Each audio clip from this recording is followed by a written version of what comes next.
Giorno 74 Giorno 16. e siamo a più di 1500 km percorsi. Pensavo che la metà sarebbe giunta molto prima, ma si vede che tra una deviazione e l'altra abbiamo allungato un po' la strada. Eppure vi dirò che camminare tanto non è il vero problema attualmente.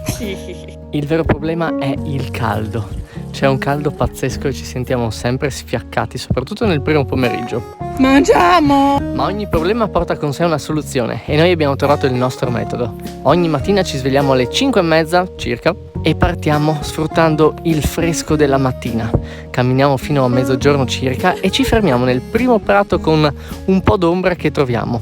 E lì sopravviviamo, perché non è riposante neanche all'ombra, fino alle 4:30 del pomeriggio, quando ripartiamo con le temperature un po' più basse e proseguiamo fino alle 8-9.